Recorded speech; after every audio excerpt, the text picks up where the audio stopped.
Music History you on a tour of the largest collection of artifacts and memorabilia at the Hip Hop Museum pop-up experience. On the 40th anniversary of the famed song Rapper's Delight, hip hop history is coming alive in the district.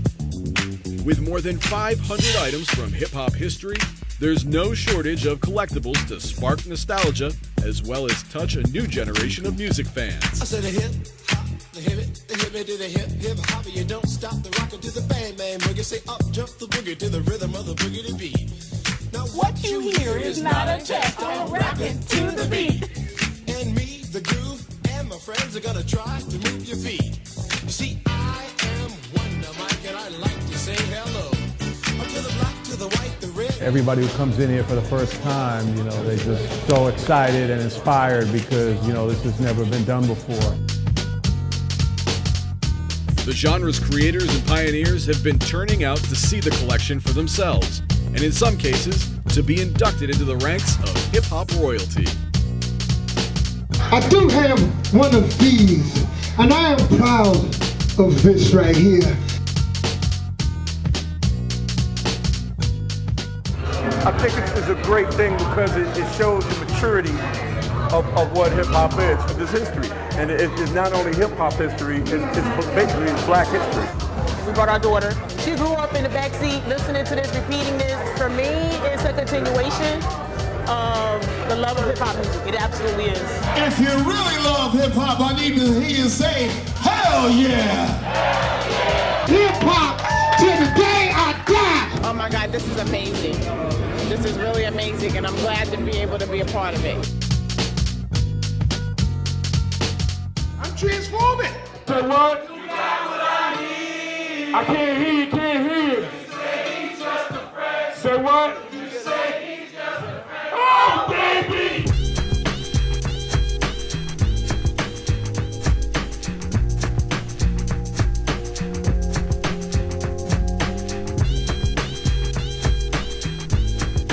Yo, main source forever, yo. Happy New Year to everybody in the building.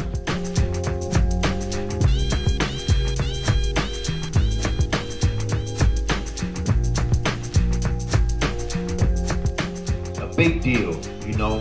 It's been a long time coming. Finally, there's a brick and mortar establishment to show what hip hop means. A hip hop museum is something definitely needed to preserve the culture. A traveling food, art, fun, broadcasting, DJ, producer, performance, graffiti, b-boy concert experience encompassing all aspects of a music culture.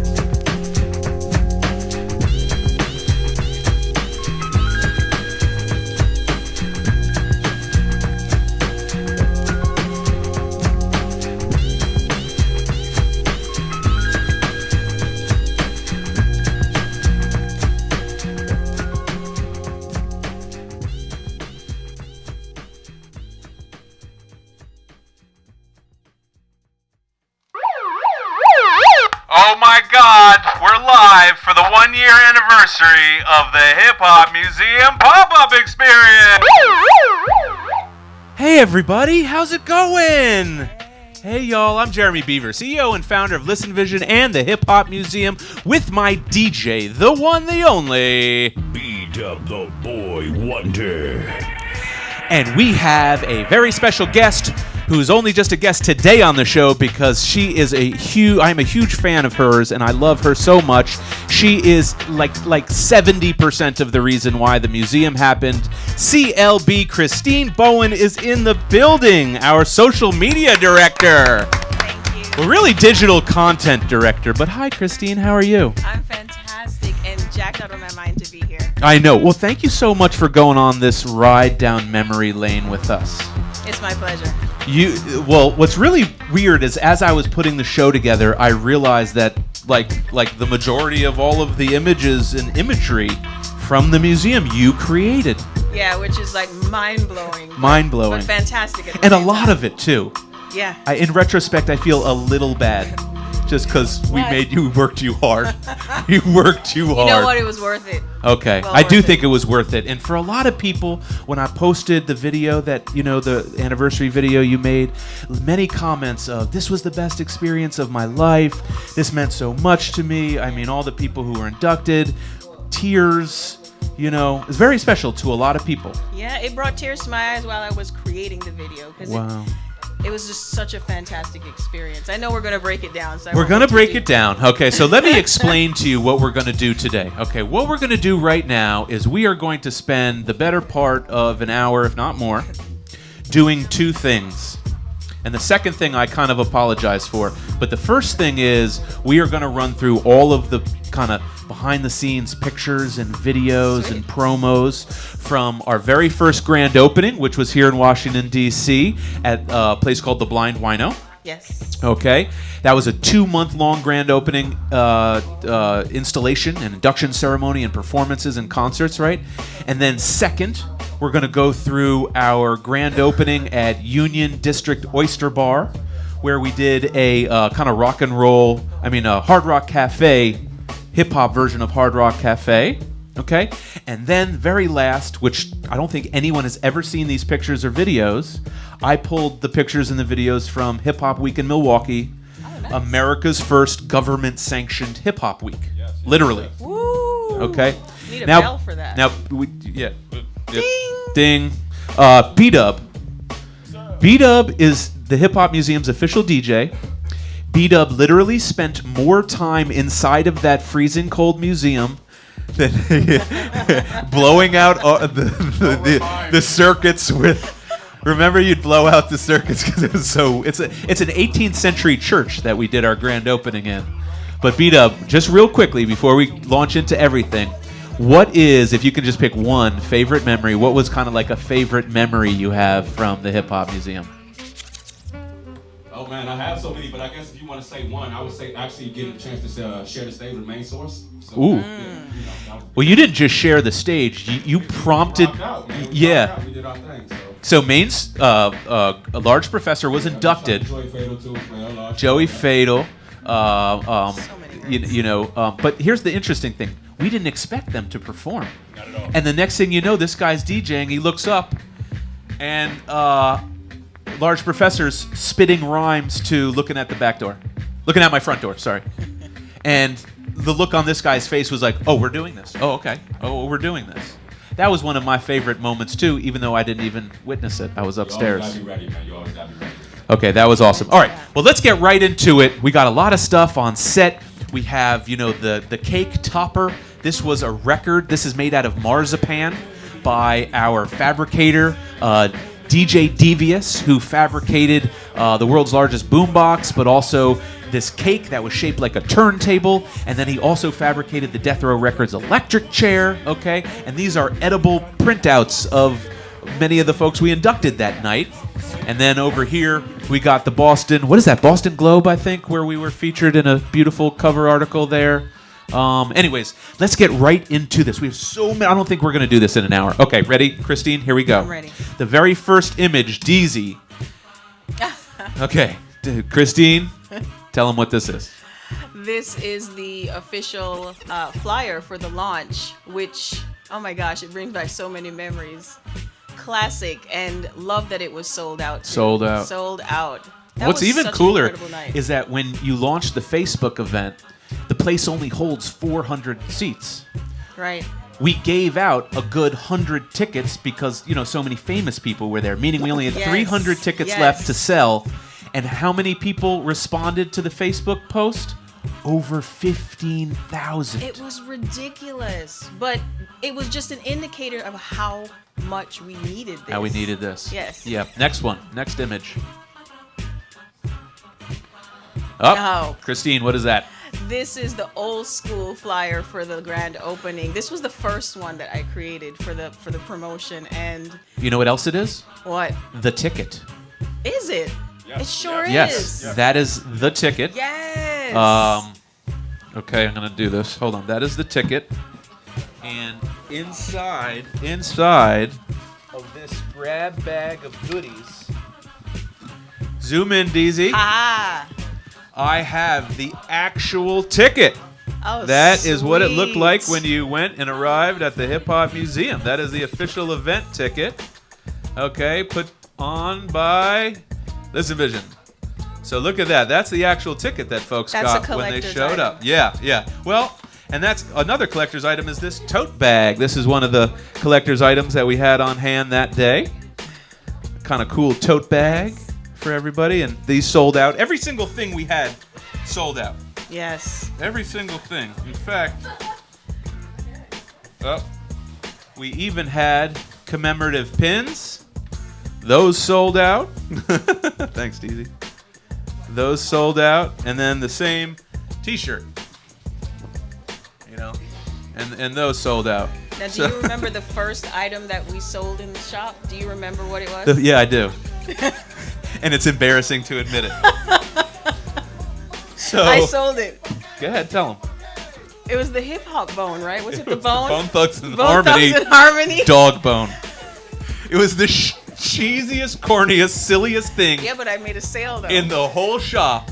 It wasn't And even my area. That's the first thing that sold. They held it up, and it was a couple, and they were like, Yeah, we took a picture. Can we buy this? And we're like, okay, you They can. were so excited to have it though. Yeah, I don't know. I'm a huge Bone Thugs fan. Hey, I love Bone Thugs, but that bone was pretty crappy and cheesy. Whatever. Okay, let's keep going. Hip Hop Museum pictures from the grand opening.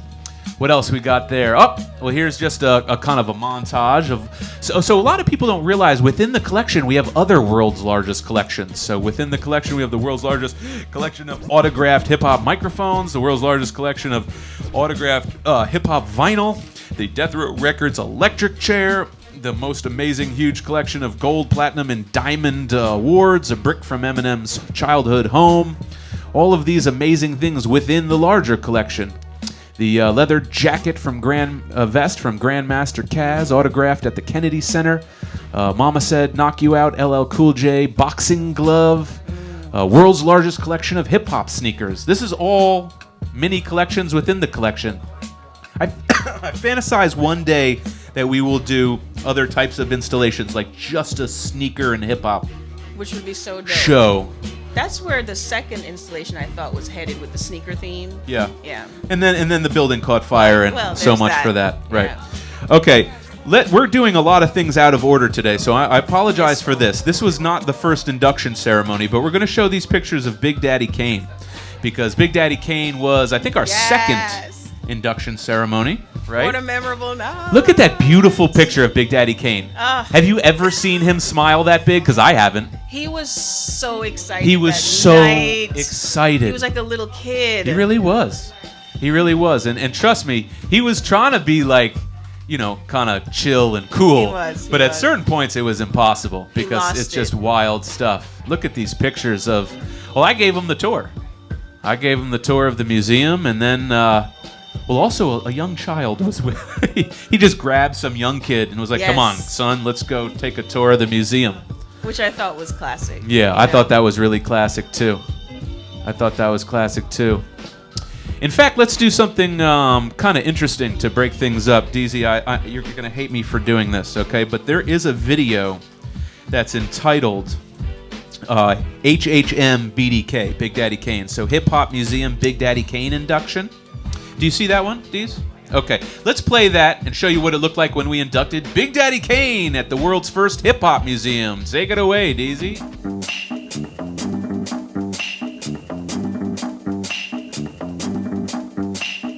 Let it roll, get bold. I just can't hold back or fold, cause I'm a man with soul. In control and effects, so what the heck? Rock the discotheques, and this groove is what's next. Attack, react, exact, or mac, I move you with a strong song as long as you groove to this. I keep the crowd loud when you hype. Do damage on stage and injure the mic.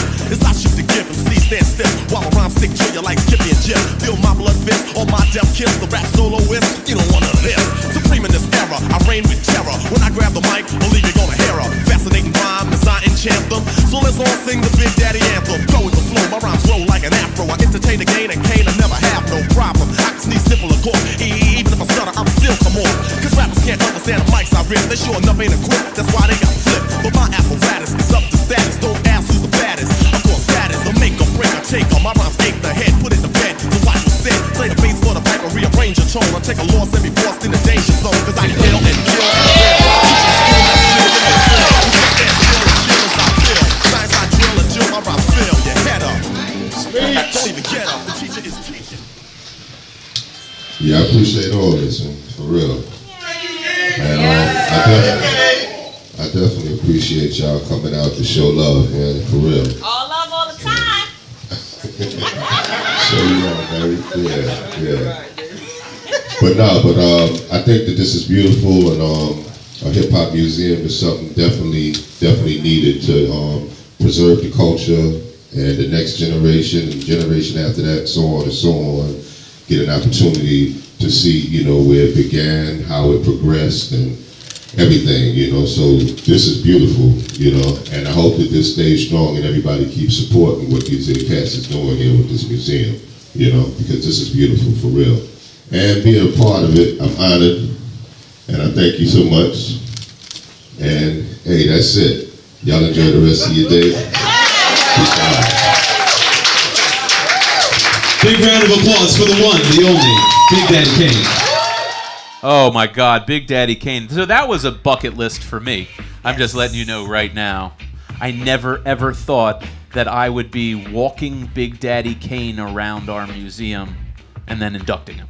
Like, just not in a million zillion years. I'm telling you, the best part for me of the whole experience was having the honor of facilitating the VIPs. Facilitating I was like rubbing shoulders with the best of them. You were Donnie Simpson. I was, and it was fabulous. And then remember, I kept telling you, don't forget to get this signed. Don't forget to get that signed. It was just phenomenal to be able to just meet with them and talk to them about where they're coming from, what they thought. It was just amazing. And they're in good moods, right? Yes. Because sometimes when you go to a show or you go to a concert and you talk to the artist backstage, they're like maybe grumpy because they just got off the flight, they haven't slept, they haven't eaten. No one was No one was like that. Everyone was just like on cloud nine. Like, this is the greatest thing that's ever happened. Yeah, so, it was fabulous. one of the greatest things that's ever happened is this cake. Let's show them this picture, DZ, HHM cake. Classic.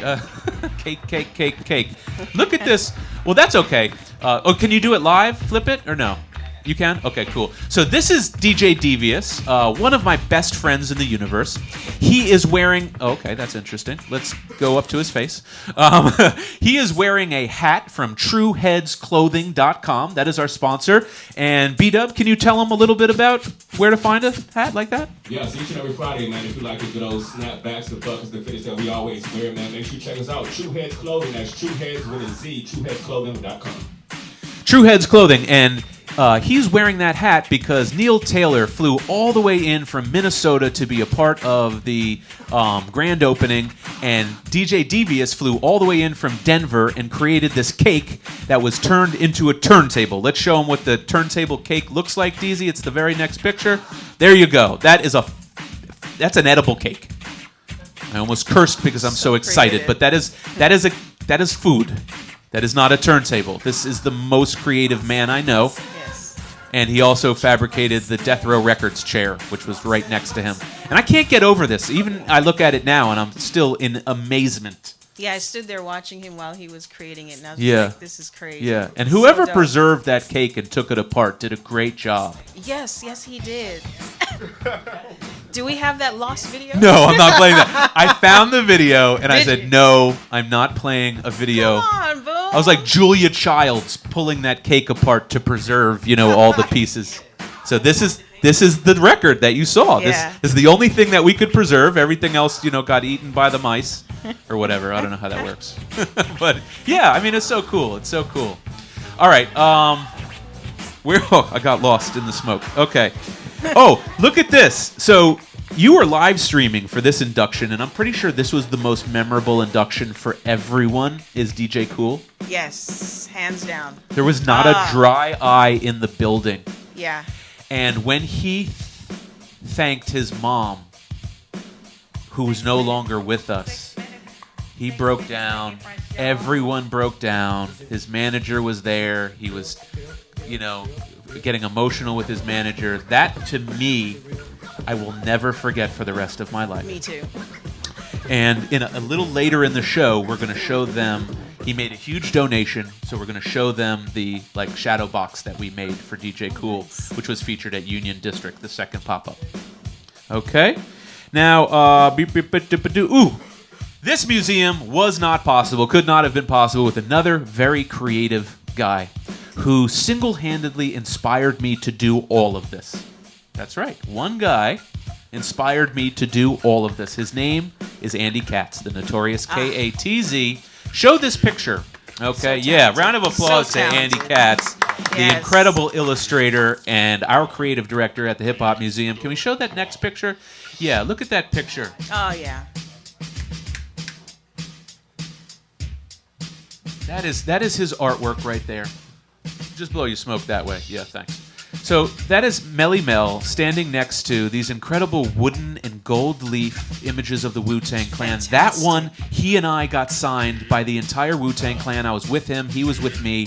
Backstage at the 25th anniversary of the anthem when every single member signed that Old Dirty Bastard picture. And that is, Jizza, RZA, Raekwon, and Ghost. It's an incredible piece of work that he did. But he also helped me, and helped hang the entire collection. So he had a huge part in making sure that all of the posters and all of the art was hung and looking properly. And shout out to you, Notorious K-A-T-Z. All right, moving right along. Yeah, big shout out to Andy Katz. Moving right along, we also inducted Scarface. Look at that. First of all, who made this incredible poster? Don't know. Yeah, this was a great experience. Just creating the whole induction series. Yeah. However, this event was one for the history books. Both Scarface and Cool. It really was. This induction was kind of special to DC because of DJ Cool, but also because everyone here in the DC hip hop scene totally idolizes Scarface.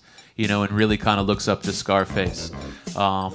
And let's see a picture of Scarface next. Yep, there I am outside with Scarface, having him have just signed his gold plaque to My Mind Is Playing Tricks on Me, which is in the museum. There's some sick pieces in the museum. Sick pieces. The sick pieces, especially now. Oh, that's right, and signed by Willie D. Thank you. You are absolutely right.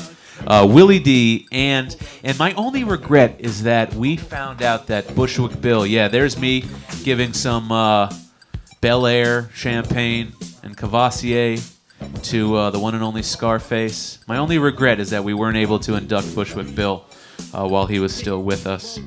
Another amazing induction. Actually, you know what? Let's just go to a video before we go to another amazing induction, okay? So we have a lot of... there was just so much news coverage of the whole event. DZ, let's show them a quick clip. It's just titled The Fox 5 Hip Hop Museum Story. Let's show them a quick clip of that. We'll just show you a little piece of that, and then we'll come right back after this Fox 5 story that they did on the grand opening. Wonder, Mike, and I'd like to say hello. Up to the black, to the white, the red, and the brown, and the purple, and yellow. But first, I gotta bang, bang, the boogie to the boogie. Say up, jump the boogie to the bang, bang, boogie. Let's rock. I feel like I have to start getting into this with you a little bit here. How bad did that look, by the way? You're sitting at home, you're thinking, man, he has no rhythm, and you're right.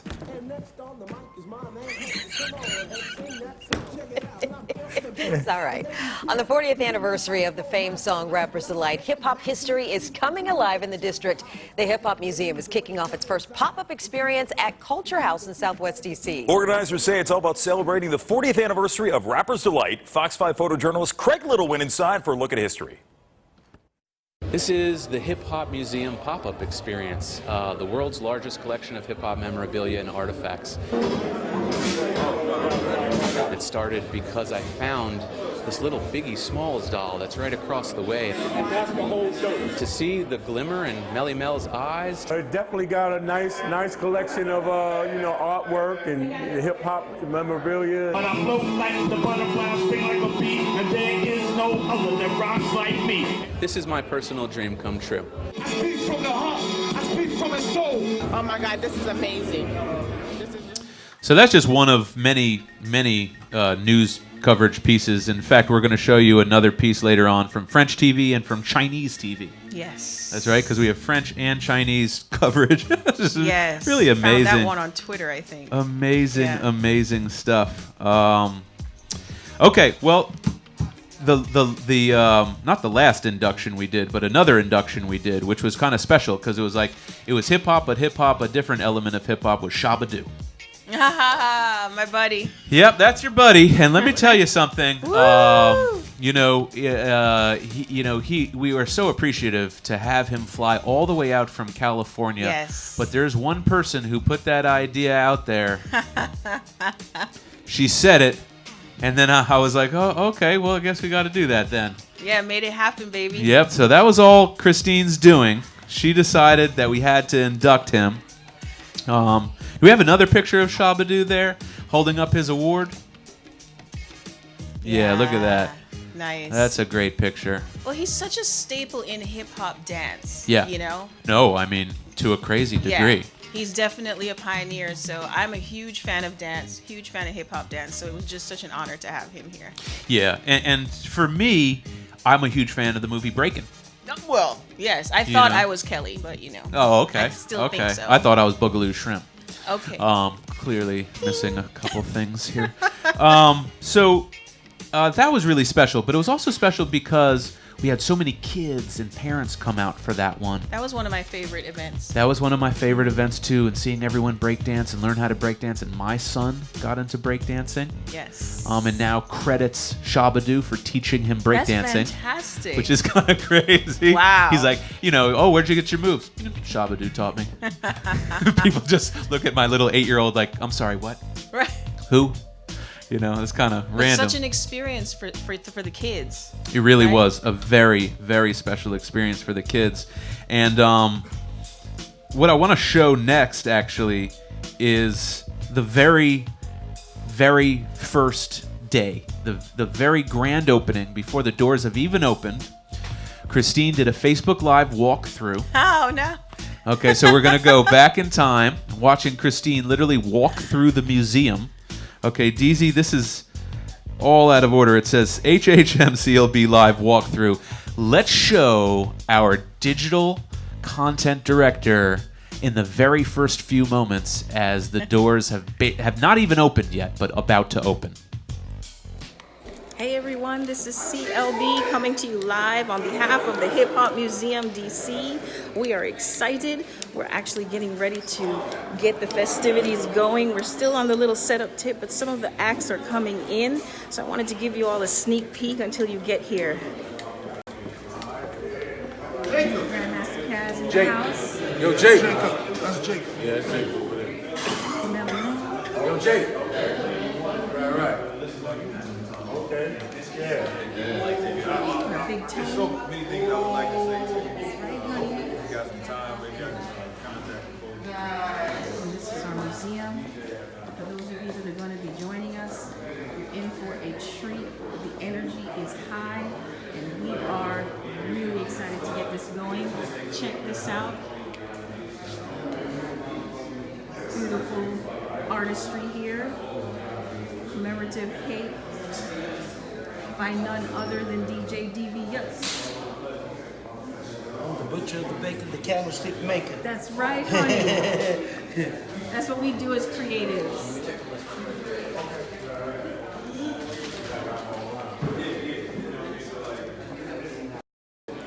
Okay, y'all. That's about as much as I can do right now. We're looking forward to seeing all of our ticket holders tonight. The event is sold out. We won't have any entries or additional tickets being sold at the door, but you can tune into our live streams. We'll have none other than Dave Mays, founder and creator of The Source magazine, will be in the house. He is also the lead visionary for the Hip Hop Museum DC pop-up experience. He'll be interviewing a lot of our acts tonight live. You can tune in on All Hip Hop right here on Facebook, as well as WLVS Radio, and throughout the night I'll be sneaking in some live streams right here on Hip Hop Museum DC. Looking forward to seeing all of you tonight, and if you can't make it, that's okay. The museum will be open to the public starting tomorrow until February 18th, and it will be free. So if you're in DC or if you want to make that trip, it'll be worth it because we are making history here tonight and educating everyone about the culture of hip hop. See you all later. Oh my God, you're too good at that. You are a professional Facebook live streamer. One take shorty. Yo, that was really One good. take shorty. That is really good. Is my DJ still? I can still hear my DJ? There we go. Okay, cool. If you are just tuning in, we are celebrating the 1-year anniversary of the world's first hip-hop museum, the Hip Hop Pop-Up Experience. I am Jeremy Beaver, CEO and founder of Listen Vision and the Hip Hop Museum, with my DJ, the one, the only... B-Dub the Boy Wonder. And my co-host today is CLB, Christine Bowen, our digital content director. How are you? I'm fantastic. Reliving all of these moments. Yes. Reliving all these moments. Okay, well, another moment. No. Let's do some more moments that led up to the big thing. Okay. Here we go. WUSA 9. This is a funny one. DZ, it says HHM WUSA 9, and that's it. It doesn't say anything else. There's actually 2 USA 9s, but this one. Okay.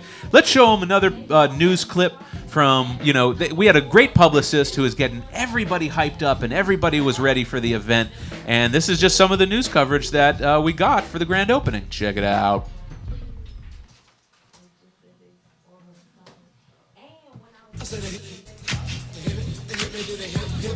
Don't stop. All right. Hey, so what you hear is not a test. Easy and Afiba, make sure you're checking the stream's audio. Sounds good. Check it out. I love this. We have the Wonder Mike and Master G from the Sugar Hill Gang right here. This year marks the 40th anniversary of Rappers Delight, and to celebrate, they're in town to launch the Hip Hop Museum. Hey, Marquette, we just rapped with Sugar Hill I know. Gang. I'm kind of dying inside. This is pretty awesome. I'm shaking right now. We also have the founder of the Hip Hop Museum, Jeremy Beaver, and native Washingtonian and the founder of The Source magazine, Dave Mays. Cheers. Welcome. What a team you guys have here. Congratulations. First off, 40 years of Rapper's Delight. I mean, that's just, and people, every time that beat just starts, we know it. We know it. So do we. Yeah. I would hope you'd still know it after all this. And I love, so this Hip Hop Museum is opening here for the first time in D.C. How did this all come about? It was a midlife crisis gone good. I bought a $12 Biggie Smalls doll that sat on my desk for 3 months. And I thought he needed a friend, a little Tupac to sit next to him. I went on the internet, and $12 Biggie Smalls was worth $1,000. Oh, wow. It launched me down this rabbit hole of, well, what else exists? And I'm an old hip-hop DJ and producer, and I own a studio, and I love and bleed hip-hop. It saved my life. So I thought to myself, what a great way or a great investment to start this collection. And I got a little ways into it and quickly realized we could actually buy out the entire internet and get every single piece of memorabilia and artifacts that exists. And that's what we did. And now we have the largest collection in the world. Amazing. And Master G and Wonder Mike, you are here to help launch this exhibit in DC. But I want to ask you, 40 years ago, this one... That's right. Master G is also, my business partner here with the Hip Hop Museum, and having him be a part of the experience on the 40th anniversary of Rappers Delight was like a godsend. That was fantastic. You couldn't script that. No. And it's not like I knew. Hey! Red Summer is here. Oh my God. We have to get another chair. Hold on a second, Red. Oh, you have a chair right there. Let's do this. Let's move. Everybody move down. Can we get a wireless mic, please? Okay, our curator, Red Summer, is in the building with us. And the reason why she's so integral to this process is because, hey Red, hey, is because, we don't have it right now, but every single shadow box, every single installation in the entire museum was put together by one human being, and she is sitting right there. Yay! Yeah. Kind of a big deal. Yes, hey Red. So what's it like putting together the world's first hip hop museum? Is that a normal occurrence in your life? No. Mic closer. No, it is not. I'm very excited, and I just feel really good to be able to be a part of this. Like, I don't even know like the better word than like real good, right? It was a dream. Right? Yeah. And you know my story. Like, Yep. I was in school telling people I was going to open a hip hop museum one day, and they just thought I was really weird. And now I get to send them pictures like, hey, look at it. I did that. So I did that. Absolutely. But what's interesting is, how did you find us, or how did we find you? Fate. It was fate, right? Yeah, because we weren't even like Facebook friends. Like, No. It just so happened I that almost you posted something. We posted like, hey, something. we want to open a museum, and I was like, well, what do you need? I think you sent us like an email. You must have seen that post. Yeah. And sent us an email, and it's not like we knew anywhere else to turn when putting together a hip hop museum. Where else would you turn? In fact, speaking. Clearly now nowhere. Right. But what I'd like to actually show. Which one is this? Oh, here we go. So I think we had a lot of news coverage from different countries. We had one from the China Global TV Network. And I'm going to show this now because I think it does a good job of kind of showing the collection and the curation that you did. So DZ, let's hopefully this will show it. Let's show the China Global TV Network covering the grand opening of the hip hop pop-up experience.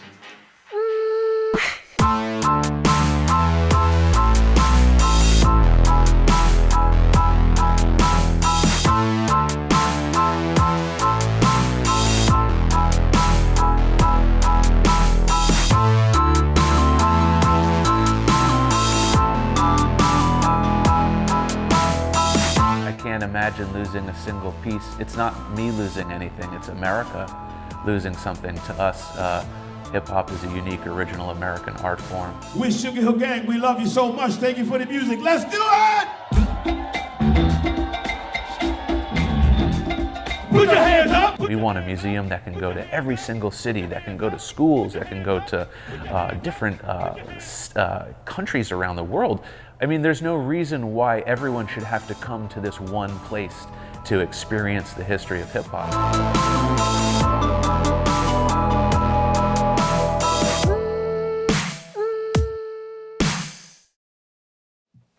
Well, that was short and sweet.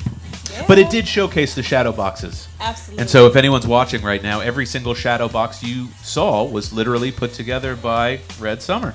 Yeah, so it was crazy because Baby Biggie, the one that they showed on the video, was the first one that I was like, all right, I got to put you in a box. How do we do that? Right?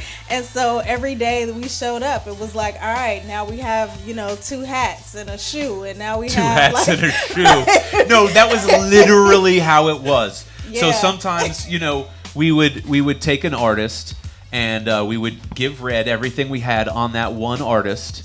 And let's say the artist was a big name artist. Sometimes we didn't have enough, and we would say, well, here's a shoe and a magazine. And she would go like, what do you want me to do with a shoe and a magazine? And then I was like, oh no. So then some of those things I would like, okay, well then work on this in the meantime. And then I would go about, getting all the rest of the memorabilia or whatnot for that. It was an insane process. It was, and it was very intense, and sometimes we would put things together and then they wouldn't go together. Oh, they wouldn't go together. Or they'd fall down. Right? A lot of people don't realize Biggie is being strangled. Right. That's the only way to hold the doll up was to put it around his neck. But she's so good you can't even see it. Yeah. And I don't mean to pull your card, but that was impressive to me. Thank you. How you figured that out. Well, let's show more of the collection. Okay. Let's see here. Oh, okay. French TV. French TV. The AFP. I'm not sure what that stands for. Associated French Press. Oh, girl. Yeah. Girl, that's probably what. Media. That's probably what it is too. All right. Well, let's take a look at this French network coverage and take more looks at the collection that Red curated.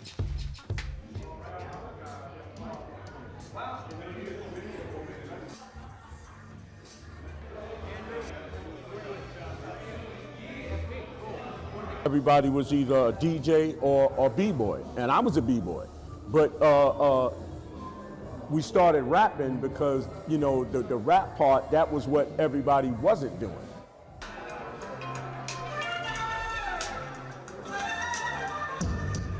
Music business is like this. I mean, all right, let's get a new artist, let's get a new kind, let's get a new sound, let's get a new, they start dictating, you know what I mean, how hip hop sounds and who gets signed and what kind of music gets put out, you know what I mean? But hip hop as a culture don't move that fast. I need your hand like this. All right, I need your hand like this, Trouble Funk.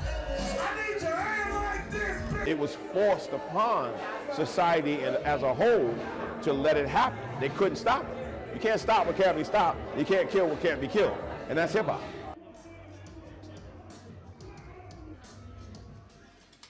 Yeah, so wow, I'm not doing a good host job because I'm actually just watching all this stuff. But you know, we got the cake. Do you see we got the cake top right there? Okay. No, sorry, Kay. It's just the top. The cake. Jesus Christ. Anyways, we did another thing that I thought was great because we were trying to do, you know, show different ways to show the different elements of hip hop, right? So we had, you know, a graffiti artist at the grand opening. We inducted Shabadoo, you know, for the dance side. You know, we had DJ B-Dub and DJ RBI DJing, you know, the entire time, literally every second of every moment, with his like frostbitten hands because it was freezing in there. But one of the things that we also did that I wish we had done more of, and we will do more of, is our panel discussion about, you know, commemorating and preserving hip hop. And we had a couple panelists, including ourselves, at that. One of them was Vicky Toback, who had one of the best-selling books of 2019, Contact High, right? And we also had Andre Leroy Davis, the illustrator of The Last Word in the Source magazine. We had our historian Jay Kwan. We had Master G. And you know what? Let's just take a look at it. DZ, this section is called HHM Panel Discussion. So let's take a look at, you know, just some of all the different types of things we did at our grand opening. And this is the panel discussion about preserving hip-hop. This is our first panel discussion. And the importance of this panel discussion has to do with, obviously, the museum and the collection. And I want to thank everyone's support for coming out and checking out the collection and the gallery. Our panel today, and I'm going to introduce you to our panelists here in a moment, but the panel today is about why we must document and preserve hip-hop. It's a pretty obvious topic here for the Hip Hop Museum, but we want to get in depth. And we have some panelists. I'd like to just kind of like go around and we're going to introduce the panelists. And if we can, you know, just pass the microphone, they're going to say their name and they're going to say their background and why they love hip-hop. Okay? So very first and foremost, we're going to go to the co-founder of the museum and the creative director, the founder, the heart, the brains behind the Bible of hip-hop here. This is our first panel discussion. And the importance of... There we go. So you just get a quick taste of what that was like, because that was absolutely amazing. And, you know, one of the beautiful things about doing panel discussions is that we get to hear from the fans, right? So it's not just like, here, look at this stuff. It's also like, here, interact with this, ask questions, get knowledge. What was your favorite part or favorite memory of the grand opening? Of the grand opening, I think it might have been Master G. Just him as a person? Just him as a person. He was amazing. Okay. Getting to talk to him. But, like, there are so many people that you just don't even understand their contribution to the culture, right? And so having a chance to talk to him, and then he's just like, oh my God, I'm nervous. Like, you know. Master G told you he was nervous? Yeah, okay. Like there were some, like the people were there, and it was like such a big day, and right being there and feeling that energy. Like I was like, no, you're my new best friend. I agree. I must say that the one thing that impressed me with Master G, with the entire night, everything that was going on, his number one concern was his newlywed, his bride. Yeah, and that he won me right there. He's like, "Excuse me, my wife needs me." I'm like, "Sure." Yeah, they are a cute couple. Shout out Renarda, you're amazing. Shout out, yeah, but they both are great people. Yeah, great people, and we're going to obviously be doing a lot more work with Master G. As we work on the build-out for our permanent location here in Washington, D.C. In fact, speaking of Master G, who put on just the most historic performance on the 40th anniversary of Rapper's Delight, DZ, there's a promo that's called HHM Performance Promo. Let's play a little snippet of, Trouble Funk and Sugar Hill Gang and Melly Mel and Grandmaster Caz, Busy Bee. I mean, they were all performing that night. It was an incredible, incredible night. So, DZ, let's show them a little promo about what those performances looked like. We have, the biggest legends in hip-hop. And what we're going to do now is we're going to induct them into the world's first hip-hop museum. Right now, it's showtime.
C-A-S-N-O-V-A and the rest is F-L-Y. Yeah. See, I go by the code of the doctor of the mix. These reasons I tell you why.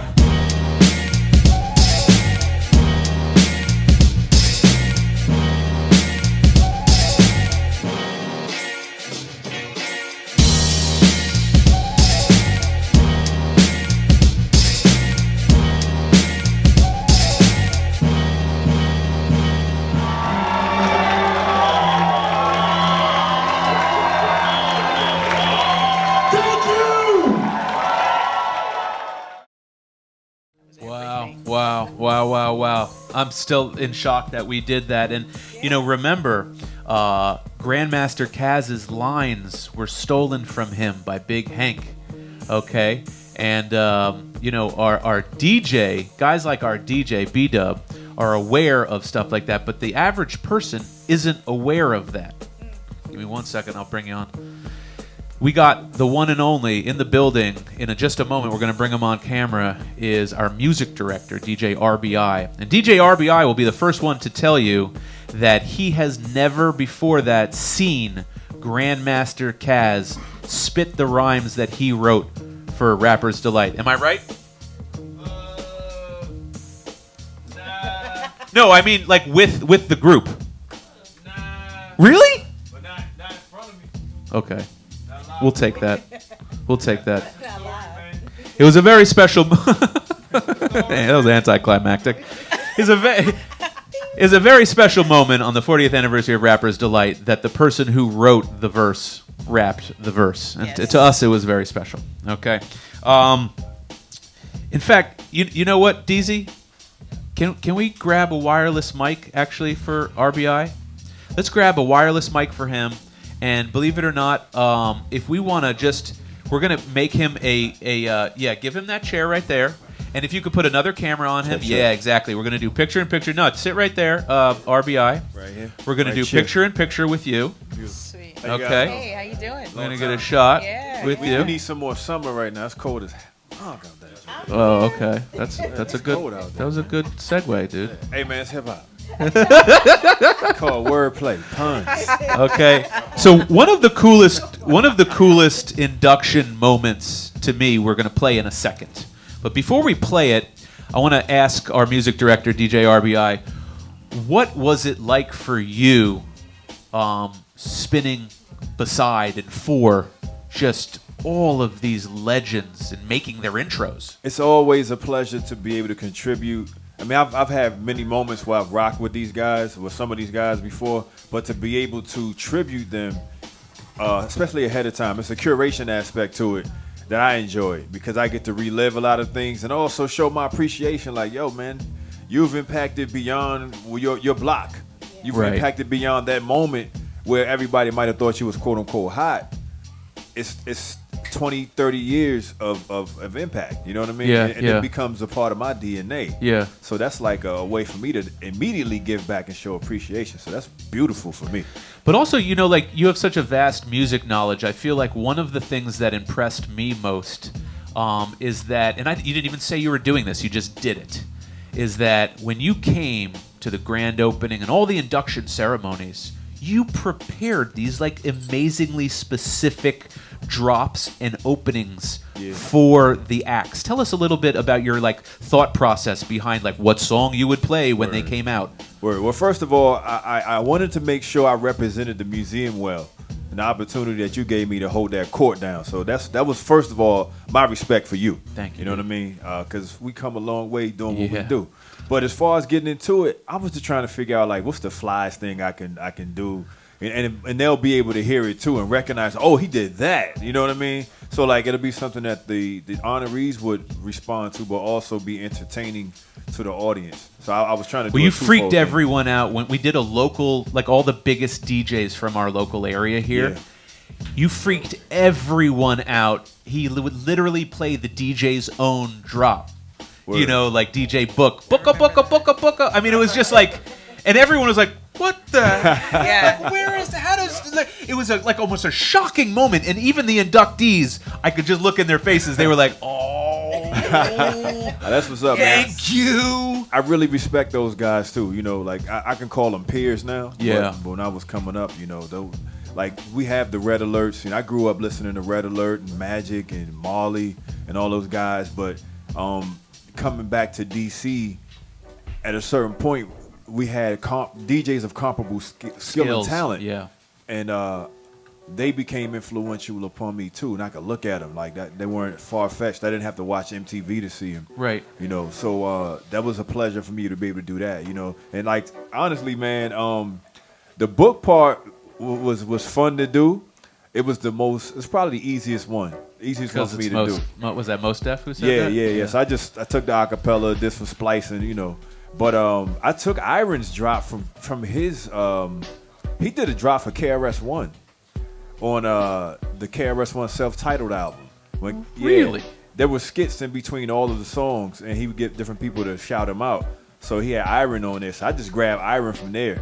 Yo, you're a musical stalker.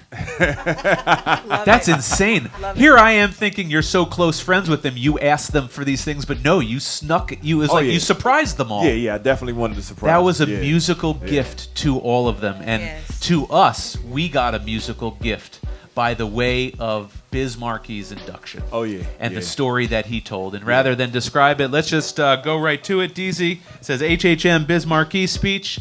Let's see what one of the legends of hip hop had to say when he was inducted. All right. You know what it is? The diabolical Biz Marquis made an indelible imprint on hip hop culture since his very, very early days. You'll see his name performing on the same flyers with the late great Love Bug Starsky. Tapes with the Kid Wizard Rakim. In rap's golden era, he was the human percussionist for Roxanne Shante and MC Shan, and a member of rap music's most revered clique, the legendary Juice Crew. In the 90s, he topped the charts, and today he remains not just a fixture in hip-hop culture, but a fixture in pop culture in general. You can see him on children's television shows, commercials, game shows, reality shows, and a DJ for some of the top list celebrities out there. He's an MC, he's the Inhuman Orchestra, a DJ, producer, a crate digger. He embodies the essence of hip hop. A warm round of applause for the diabolical Biz Marquis. Yes, you're a killer like me. You can even damn right or just have a seat and listen to me. What I am a different kind of rapper language that I am saying. Thank y'all. It's been a long road. My first hip hop tape I ever heard, I lived in Long Island, and my first hip hop tape was the L Brothers. Busy B Starsky, Kevy Kev, Master Rod with the MCs. Cordio, Mean Gene, and Grand Wizard Theodore was the DJs.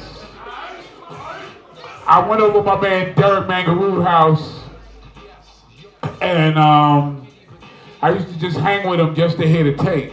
You know what I mean? Then I got bit by the bug, and then I just started doing research and try to be my own person. You know what I mean? So I made up my way of the beatbox back in 80, 79.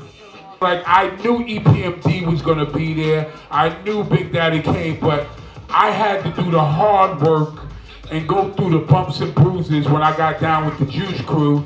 I went out on the road for like a year and a half for free just to get my name out there, you know what I mean? So, then all of a sudden, when I clicked, after I clicked, I brought people along with me. I taught people like Craig Mack. I taught a lot of people, and teaching them is not just about the rhyme. Wow. Well, unfortunately, we don't have time to watch the entire video, but if we did, you would hear him tell the story about how he went around begging everyone to sing the hook of I'm Just a Friend. Yes. And because I've driven with you for 15 straight hours in a vehicle, we'll get to that later in the show. Tell people about, just very quickly, kind of what's unique about Biz Markie and kind of like how he came up. Biz is... I'll just say this much. He's a character. And we don't have as many characters that survive this long in hip-hop. I mean, we got to keep it real era and just stripped away so much of that. Yeah. So for Biz to still remain Biz and be celebrated and remain, like, confident in being Biz and not have to be anybody else, that's the quickest way I could describe that. That was the best way to say that. He's so confident being himself, right? Yes. And fun. And fun and funny and unique, and he's not changed. And guess what most of society knows is that up until I started, I'm going to be working with Biz on a new reality show, but until I started talking real deep with him, I didn't realize his collection probably even dwarfs ours. Did you know he bought an entire house just to house his collection? He's had that house since the early 90s. That is wild. We used to see Biz across the street at Howard all the time, so the stories have been ruminating and circulating. Biz lives locally here, for anyone that doesn't know. And to see that he has had his hand in so many things. He's the hip-hop Forrest Gump. He is... Oh, God. He is, man. He's like everywhere. I don't know if he would like that. No, but I mean, when you think about Forrest Gump, like he's popped up in so many things. Yeah, right. You know what I mean? I mean, the fact of the matter is, we inducted Big Daddy Kane. He wouldn't have even been around if it weren't for Biz Markie. But the Beastie Boys, Bambaataa, all that. He goes that far back. You know, he's the record boy for a minute. And he was rolling with the Beastie Boys before the Beasties were the Beasties. You know what I mean? Right. Nas used to roll with Biz, man. You know what I'm saying? Right. And nobody knows. Rakim used to roll with Biz. No, you know what's a better example? He's the Kevin Bacon of hip hop. That's even, yeah. I can rock with that. Okay. The most exciting piece of the Biz box is he gave us the sheet music. Really? Yeah. I didn't remember that. Wow. Which is also like, there's sheet music for it? Right. Yeah, we have sheet music for Just a Friend. Yeah. Somebody played the pianos on that thing. All right, we have so much show to get to. It's insane. Let's look at the very... No. Let's just keep moving on. All right, here we go. So, after we did the insane grand opening for 2 months, and all of the inductions, and all of the musical performances, and all of the exhibit, okay, then we decided, let's try a different exhibit, like a different way to show our memorabilia. And we did, Hard Rock Cafe meets hip hop at Union District. Okay, and we thought, let's showcase the world's largest collection of hip hop sneakers with the world's biggest hip hop sneakerhead. Well, DJ Clark Kent. Okay, but let's not only do that, but let's also showcase food and whatnot. But before I go on and I show Union District, we have a very, very, very special guest on the line right now who, like, it wouldn't be possible to do all the inductions and all the things and all the knowledge we have without him. On the line right now is our historian, Jay Quan. Are you still there, Jay? Yeah, I'm here. What's up, bro? Oh, thank you so much. Sorry for leaving you hanging there for a second. DZ, if you want to get up a little... Oh, Jay Quan's on the line. Jay Quan, we just got done watching Biz Markie induction and your induction speech for Biz Markie, but you wrote all of the induction speeches and have played such an important role in the museum and the levels of education. Tell us, for you, what, first off, what was kind of the most memorable moment at the grand opening for you? Probably the most memorable would be probably inducting Mel. Mel Mel is a friend. I've made a record with Melly Mel, and he's a mentor. I rhyme because of Mel. And I stepped my game up on the mic several times throughout the years because of Mel. So I think that's probably the most special part, inducting Melly Mel. And your speeches, you write speeches like so much more detailed and in depth than probably any induction speech for any genre of any music ever.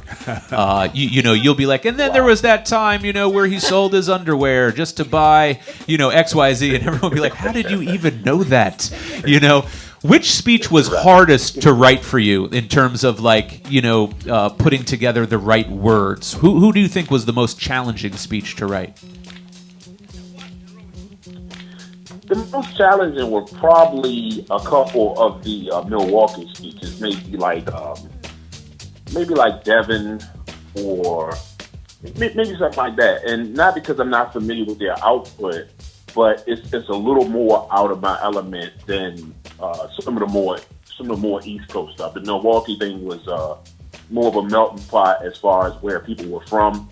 So I had to kind of dig a little deeper to get the feeling of what I really wanted to deliver with those guys. So those were the most challenging. Yeah, when we went out to Milwaukee, we definitely tried to cater more to the Midwest crowd. And for guys like Jay Quan and myself and maybe even RBI, we unintentionally, have this kind of East Coast slant on things. But, the more and more we do with the museum, the more we want to incorporate, more variations of hip-hop and not just East Coast hip-hop. But tell me, Jay Quan, from your experience, who do you think, if you could right now write down, the top 2 or 3 artists that, ever in the history of hip-hop, mankind, that you would like to do induction speeches for, who would those 2 or 3 artists be that would be most important to you? Rakim, Grandmaster Flash,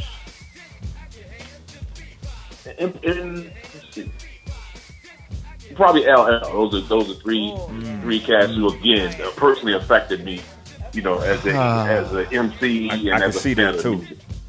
So Jay, I got some potentially some good news for you, man. That third one you said, yeah? He said, "Oh yeah." That third one, LL. Mm-hmm. Well, thanks to our new executive director, Geechee Dan, I'm not announcing it yet, but there's a good chance that coming up here in the spring, we will be inducting LL Cool J. Hey, can we get some applause on that? Can we get the whole room on that? That's great. Yeah. That's great. So I'll share a really quick story with you, bro. Like I said, a lot of those cats are cats that, with them not emceeing, certain cats came along and made me just kind of rip off and realized I could do a lot more than I was doing. And LL was one of those cats. And long story short, I put a documentary up about LL maybe 2 years ago. Scorpio from the Furious 5 really liked it and said, "Hey, can I show this to LL?" I said, "Definitely show it to him." He showed it to him maybe an hour later. LL called me at home, threw Scorpio on the three-way, and thanked me for 15 times for doing that video. I mean, he was the most humble cat ever. Yeah. Wow. Well, that is. Well, keep in mind, like, so I know we're on the time thing, but the thing about Jaquan, you hit it on the nail when you were talking about his detail. A lot of people don't really consider the scholarship of chronicling hip hop, and Right. Jaquan takes it very seriously. Yeah. So when he did the LL lesson, they're called lessons. When he did the LL lesson, he really focused on what matters in terms of hip hop and LL's meaning to hip hop versus everything else that many other people would talk about, the movies, Right. the muscles, and all that kind of stuff. So I think really LL really appreciated the fact that someone focused on his craft. Right, instead of the lowest hanging fruit. I feel like in hip hop, many of the journalists who aren't as familiar with the genre as Jaquan is will go for the easiest topics, right? His acting, you know, or his Def Jam days or whatever. Jaquan, you take it to a whole new level, and in fact, I noticed that you were hanging out with Davey DMX, our next inductee, just the other day. Let's go. Yeah. He's another very humble cat. Actually, there's a documentary being made about Davey DMX. Nice. And I'm doing some consulting and narrating on it. And I've been on set, when different people have been interviewed. And he's a good friend. I've known him for 20-some years, and he's one of the most humble cats in the game. Literally one of the most humble cats in the game, and so few people even know that he plays bass for Public Enemy. It's like, did you even know that? Exactly. Did you even know? Jaquan, we're limited on time. Yeah, go ahead. No, you go ahead. No, I was just saying, I was going to cut you off and say goodbye, but talk before I say goodbye. No, I was just going to say, it's surreal sometimes because, this music really took my life over from 9 years old. From 9 years old on, I put my comic books away, and hip hop was my life. So these guys were like, they replaced my superheroes. So for me to be hanging out with Davey DMX, and he just walked me up to Run and say, Run, this is Jaquan. And I get a chance to talk to Run for like 20, 30 minutes about everything I ever wanted to know. It's still kind of surreal, You know what? Thank you for saying that, because now I realize why I'm so passionate about this. Is because I'm just like you. I don't idolize Superman. I idolize Rock Kim. I don't idolize Spider-Man. Right. I idolize Big L. Right? And I think Sure. you really Sure. just hit the nail on the head, is that as young kids growing up in the 80s with boom boxes, these guys replaced our superheroes. Yeah, they had secret identities and everything. They did have secret identities, sometimes multiple identities. Yeah. Anyway, listen. Right. Jay, Right. you know I could talk to you all day, and but your fingers is probably going to get tired soon because we have a huge induction. Your writing finger, that is. We have a huge induction on February 1st that you are writing the inductions for, and that is the entire Funky 4+1. Let's go. Plus Davey DMX, Right. plus Sadat X, plus Elda Sensei. Sir, thank you so much for your contributions to the museum, for your contributions to hip-hop, and for being an all-around great human being. Sir. Hey, thanks for having me, man. I appreciate it. All right, love you, bro. Talk to you soon. All right, later. All right, peace. All right, we're going to call up Geechee Dan in a little bit because he needs to chime in on this subject as well. And as I predicted, we're a million years over time. But let's go on to some other content, okay? What I'd like to show now is what I was leading into before was we tried to do it a little different at Union District, right? And the sneaker thing was big.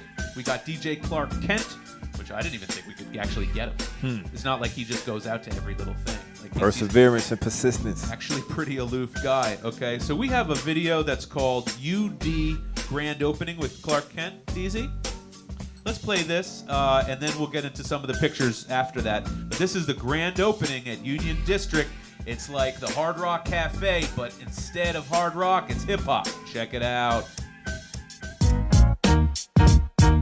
1342 Union Street. This is where it started. I had a studio in here. I recorded Junior Mafia, Biggie songs, Jay-Z. He hung out here. We made our records here.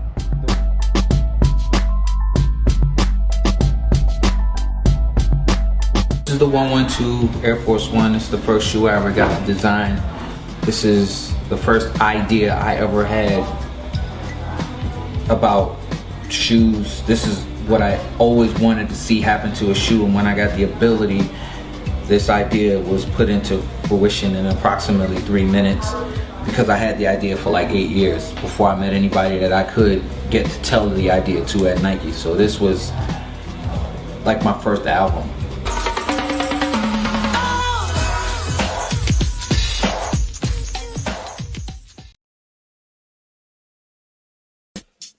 There it was, DJ Clark Kent at Union District. We're going to show you some pictures and show you some insane stuff.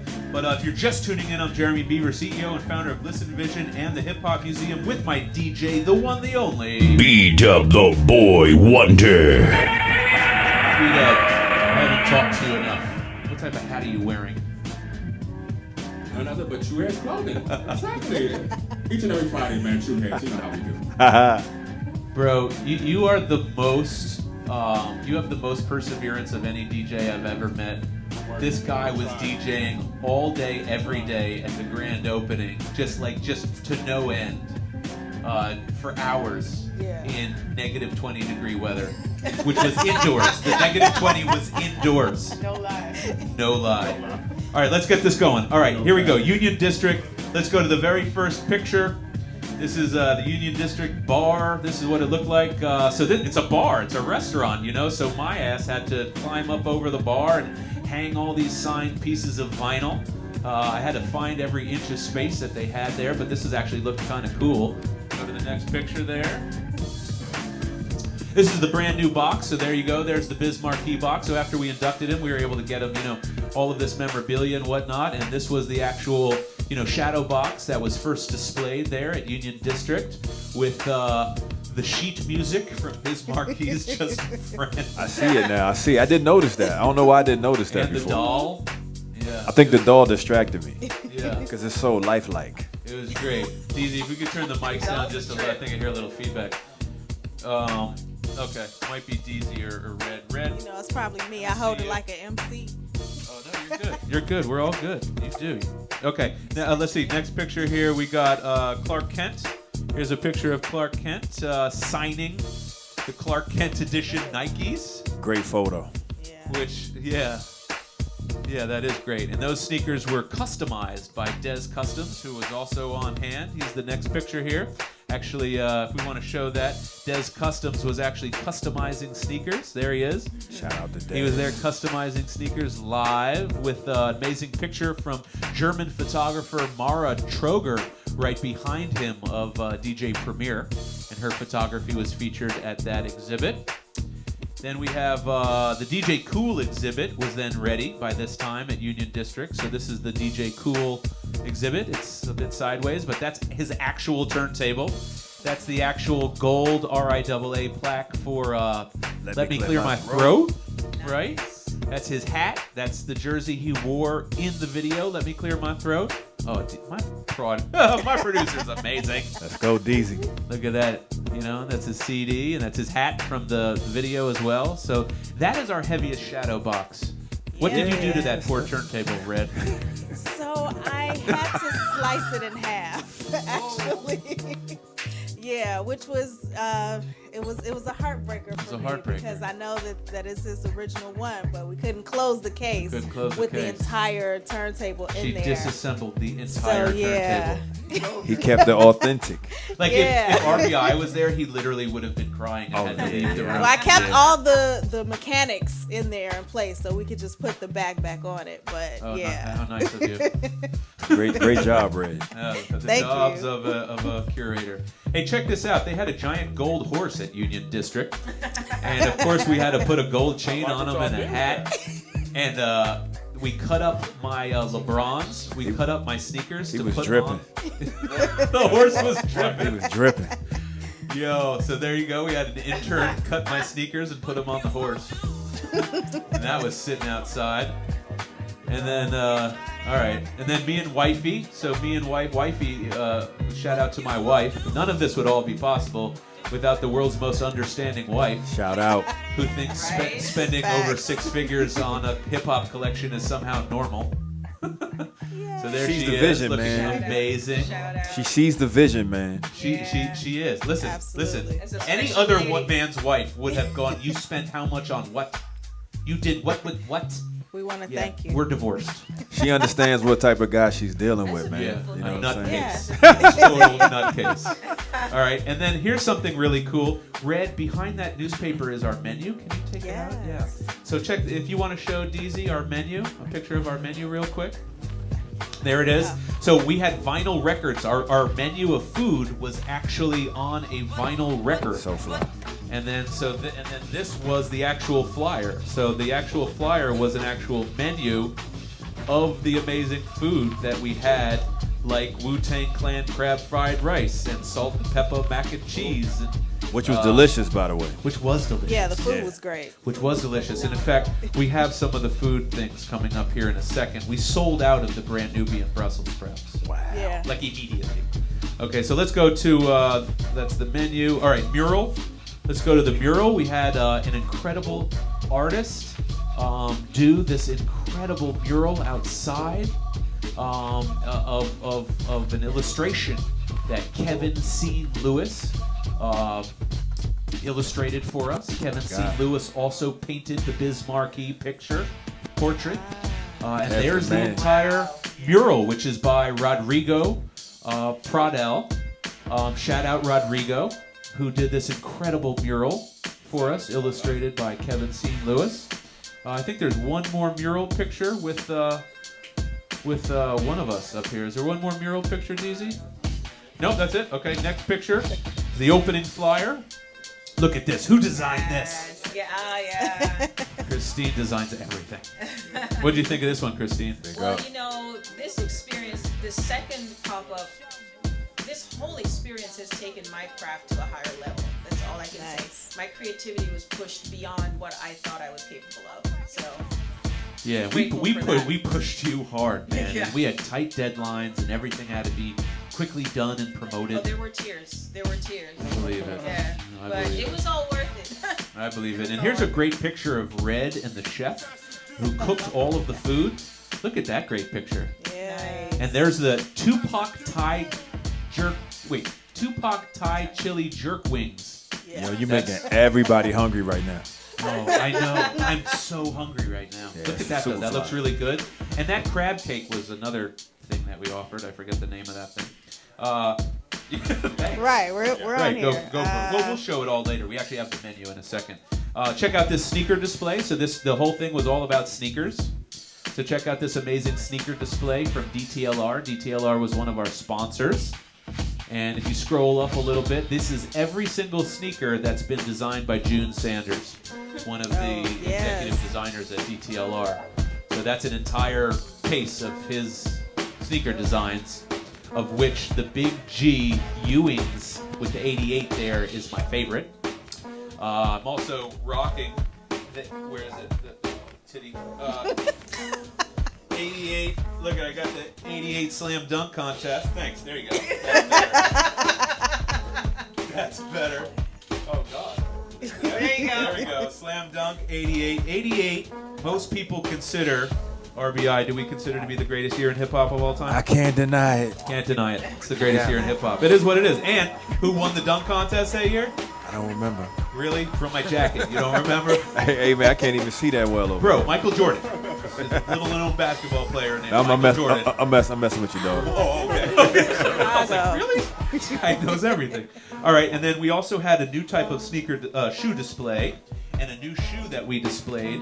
The Wu-Tang Clarks had just come out, and I went backstage at the National African American History Museum and had Ghostface and RZA Ghostface, RZA, and Capadonna, I think, signed those brand new Clarks with Wu Wear and Clarks teamed up and re-released the Wallabies. I got a brand new way to do clocks. Or With the black belly Quarks. Or you die.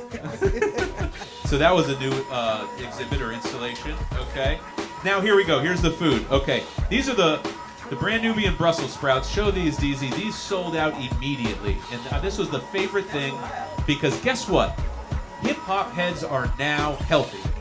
Yeah. Right? Yes. right? And I am now healthy thanks to this guy. This is the pickiest diet in the history of mankind. But these was that? No. But when I went to Milwaukee with this guy, all we could eat was bean sprouts and tofu. We literally would not let us eat anything bad. That's what's up. It's so fucking true. Go on to the next one. We had the Bun B Burger. Ooh, look at that. 8 ounce. First of all, it looks like it says 80 ounce, but 8 ounce prime steak with melted cheddar cheese and big pimpin' sauce. Ooh. I'm literally. Rest in peace to Pimp C. Oh, yeah. Rest in peace to Pimp C.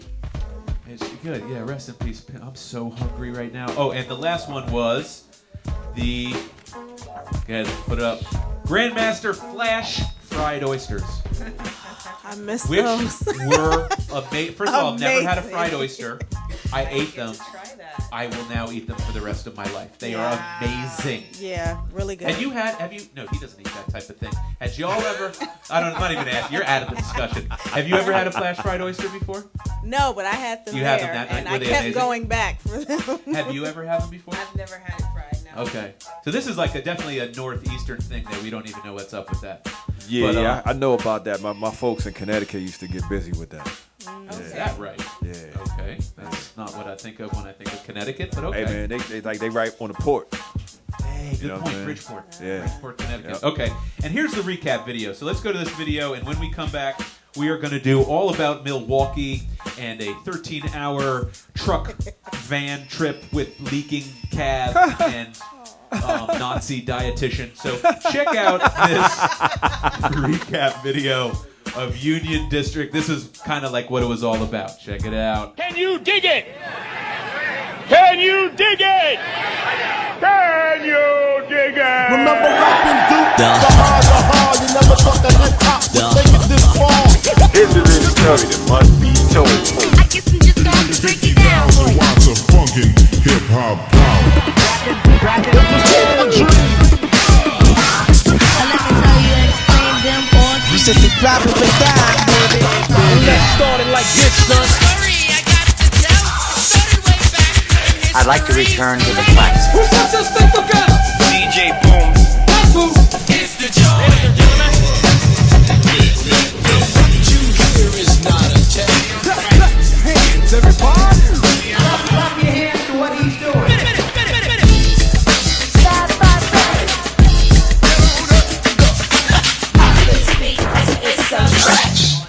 Okay, my God, we are back with the most amazing show. The entire staff of the Hip Hop Museum is here, and one of them is on the phone, but we're going to get to him in a second. If you are just tuning in, I'm Jeremy Bieber, CEO and founder of List Vision and the Hip Hop Museum, with my DJ, the one, the only... B-Dub the Boy Wonder. And I am going to tell you that this is Christine Bowen, our digital content director.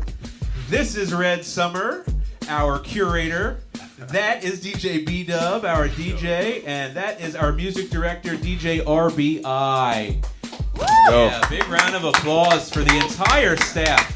Let's that go. put the museum together. And now the next iteration of the museum. DZ, let's get him on the line right now, is our brand new executive director, the one, the only, the tape god of hip hop, Geechee Dave. Go Geechee. Yo, what's Big up, shout out to RBI. Big shout out to Boy Wonder. Yes, sir. Big shout out to Christine. Big shout out to Red. Big shout out to Jeremy. Big shout out to Jaquan. What's up? Yeah, what's up? What's good? Shout out to This Geechee. is the whole crew. Geechee, it's you, it's Quan, it's everybody. And Geechee, you are the newest addition to the Hip Hop Museum, but far from the newest addition to the hip hop scene. Can you tell us just real quickly, in like literally 20 seconds or less, what makes you so special? My passion, my drive, and my love for hip hop. Okay. And quickly, because my mother told me I would never be successful in life. That's a main reason of my passion and my drive. I'm very driven because of what my mother told me that I couldn't do. Wow. And I think, what's interesting is many of us in hip-hop, especially, any white people in hip-hop who grew up with everyone telling them, you can't do that, that's not for you, you're not a part of that, it's a fad, it's not going to be around. It's the worst thing you could say to a hip-hop head, because it makes you want to do it that much more. Of course. Yes. And Geechee Dan has one of the largest hip-hop tape collections and archives of the early original jams, the evidence of the origination of hip-hop. But the reason why he has now gotten this executive director position actually isn't because of the tapes. It's because this man has a network bigger than anyone else I know in hip-hop. And Geechee, I told everyone right before you got on the phone that your boyhood friend LL Cool J is on our radar for an induction later in the spring. Yes, it is. Yes, definitely. And Geechee, he has been the reason why some of our latest inductions we have coming up on February 1st. Geechee put us together with the entire Funky 4+1. Let's go. And the world's first female MC. Okay. Let's go. Geechee put us together with the entire Jazzy 5. Let's go. All of the living members. Geechee Dan has been putting us together also with the Fantastic 5. Wow. Okay, Fantastic Romantic 5. Wow. Okay, so Geechee is in touch with all of these folks, but Geechee, we have very limited time. In fact, we're like a zillion minutes over. So just quickly tell us, going forward, what are some of the things you want to and look to accomplish with the Hip Hop Museum as your position as executive director? I want our museum to be top-notch hip hop museum in the world.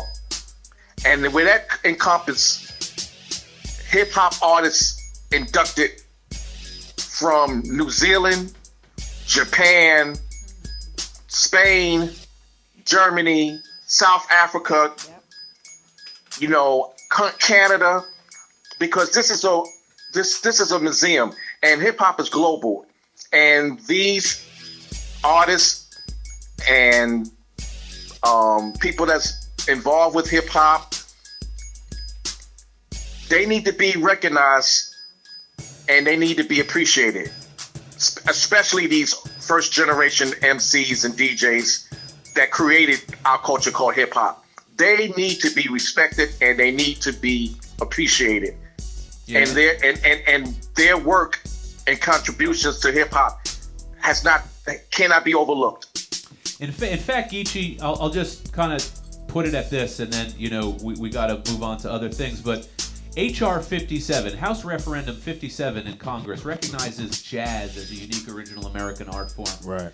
And so with scholars like Jay Kwan, with music libraries like DJ RBI, with curators and digital designers, we have an opportunity to preserve and commemorate another unique original American art form. It's called hip-hop. Right, yeah. That's correct. And I'm sorry that it started off as counterculture, and I'm sorry that it started out as, black and Puerto Rican music, speaking out against oppression and injustice, in New York City. But it has spawned and spun into something so much larger than I think anyone could have predicted. And don't be sorry about that. I'm sorry because it's that's why there's not currently a House referendum, because it's it's a music of minorities. Do you know what I mean? And now, yes, it's grown on to something larger. But I feel like, if it were apple pie, we'd already have 10 apple pie museums. Right. But you know what I think? I think there's value in affirming yourself, and that's what we're doing. You know what I mean? Because I think a lot of the people who have the powers to push the buttons, right, they don't consider it music. They still don't. They don't really consider it, unless it aligns with something that people are familiar with as far as recognizing art. Like the Rock and Roll Hall of Fame issue that we were just talking about. Yeah, I wouldn't even, honestly, man, this is the point of us doing what we do, because there doesn't need to be so much contention to get into the Rock and Roll Hall of Fame if we have the hip hop Hall of Fame. Why are all these hip hop legends, Geechee? Why are they all begging to be a part of this old white man's club called the Rock and Roll Hall of Fame? Let's just make our own thing, right? Exactly. There you go. And that's what we intend to do. It has to That's be a what thing we're to doing. And that is what we're doing. Geechee, closing words. We're going to see you on the 1st, with Funky 4+1 and everything like that. But any closing words for us? I appreciate you reaching out and we both sharing our dreams and our passion. You are another person that just as passionate as myself in what we do, and that's why we connected and bonded so quickly. I appreciate hip hop. I appreciate you. I appreciate the museum. I appreciate your staff for supporting me and just being open to me and what I bring to the table, and I really appreciate that. Well, Thank you. We love and appreciate you, Geechee, and Salute. I will talk to you probably in a few moments after we get off there. Salute, Geechee. Thank you, everybody. Appreciate everybody. Thank you. That's right. All right. Well, let's go to some more videos, you guys. We got limited time. We got about 15 more minutes, and then we're going to call it a wrap. Okay? So, year 1, we have accomplished more than we ever imagined we would accomplish in 1 year. Yeah. Okay? And those 2 pop-ups were great. Okay? And we thought, what more could we possibly do? There's not much left to this, year. There weren't that many months left. And then we discovered, oh my God, there's actually a government-sanctioned hip-hop week that, like, an actual council member of a major metropolitan city actually put together. It was, like, actually a shock to us. None of us knew. Yeah. And he flew out to our grand opening, actually. Khalif Rainey, shout out Alderman Rainey out in Milwaukee. If he hadn't flown out and seen our exhibit, I'm not sure he would have been so convinced to have me and RBI, drive out there on the road again. On the longest, most difficult drive I've ever done in my entire life. No bullshit. Okay, but let's do it. Let's show the very first picture, MKE, DZ, MKE, Alderman Rainey. Let's show the man who's responsible for Hip Hop Week in Milwaukee. There he is, Alderman Rainey, with, oh God, I'm going to get this wrong. You're a Kappa?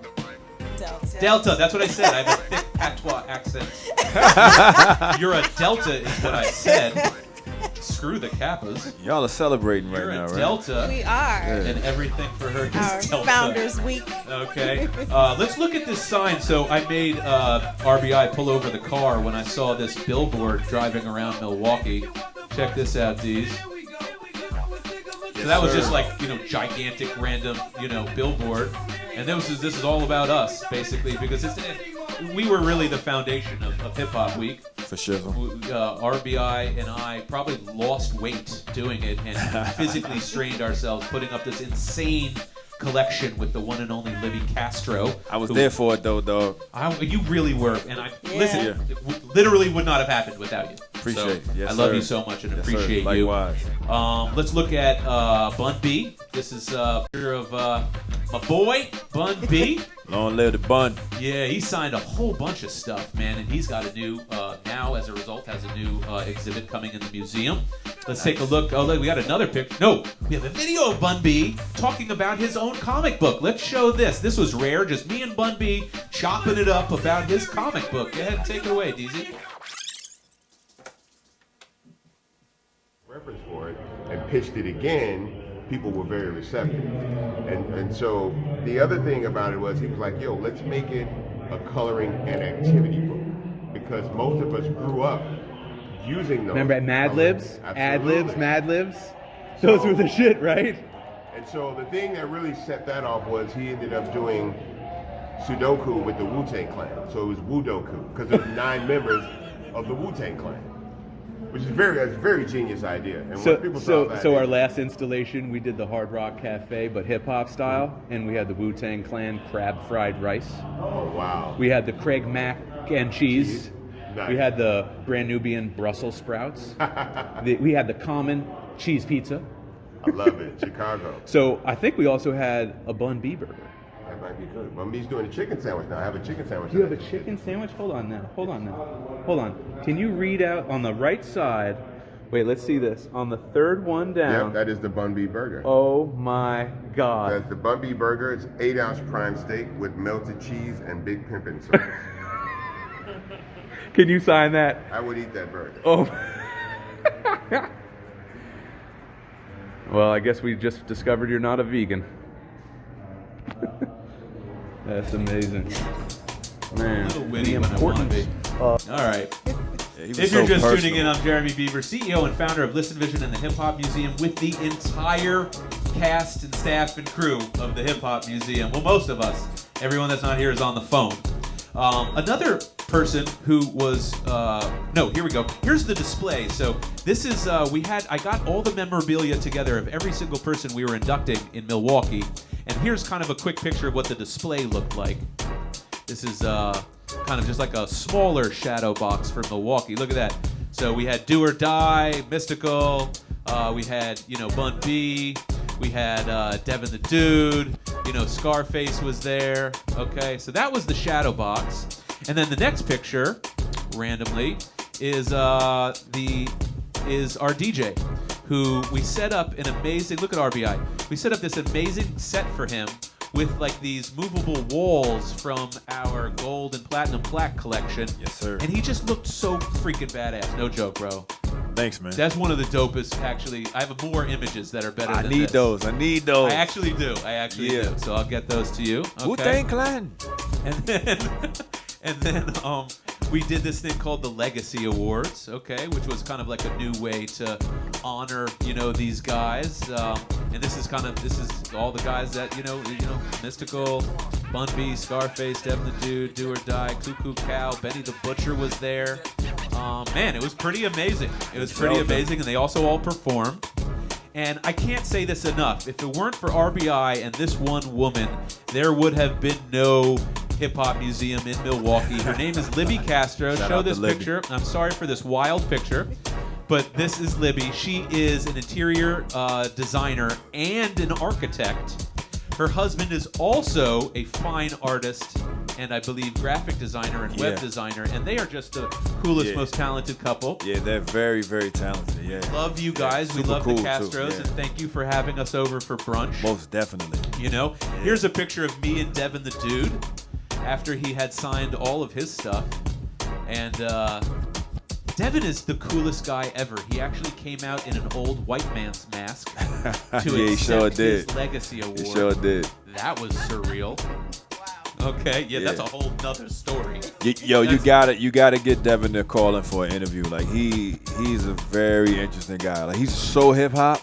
He's so hip hop. A lot of people will sleep on that because he's from Texas, but he's so hip hop. No, he's super hip hop, and his music. Tell me you couldn't play his music at any occasion. Oh yeah. Well, the clean versions. Well, you know what I mean. The non-weed version. Well, there's no non-weed. All his songs are weed songs. Okay, here's another cool picture of me on stage. Just because I thought this was kind of cool. We had a nice kind of podium. I'm sideways. It's okay. My producer's amazing. Producer, can you hook me up with a little sideways action?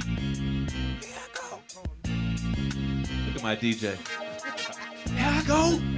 He really talks like that. How you doing? Nice to meet you. My name is Mr. Cole.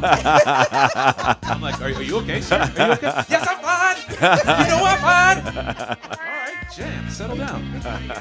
And here's a picture of, seriously, I'm the biggest Mystical fan.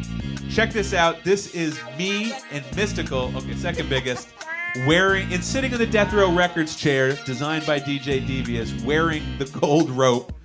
And he is so freaking cool, right? Yeah, man. He's so down to earth. We also have another video of me just chopping it up with him as he's signing memorabilia for the museum.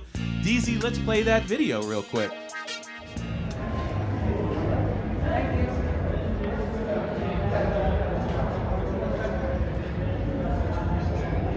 Oh, you're also right there. That's so dope. That is so dope.